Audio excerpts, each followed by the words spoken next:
আরে বাপ বেটা না আব্বা কিরা রেডি আধা আলো আব্বা আমি আমার কাছে টোপ লয় যা রাখতা আমার বেশি আমার তো বেশি বেটা আমার ফাইদে আপনি মাছ মারতা 1 বছর লাগবে আমার বাবা আমার বড় মাছ নাই পারছে না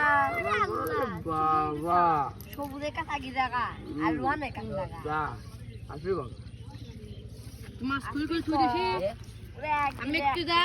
ওরে মতো লাগে মানসিক ভয় দেওয়া মানসিক জায়গা ঢেল মারবো না মাছ মার ডিস্টার্ব করবো না গাছ খুইবো না কোনো নাই বাপ মাই বা শিক্ষা দেয় নাই রে সরি বিরেতে নুটি লাভ দি পাতি পারি আই বাননে বুটা বুঝি গেছে ও দাদি গা বাবার টিয়া বলাতে যেদিন অকাম তুই যাবি সেদিন গেলে আমার সামনে আসিস খবর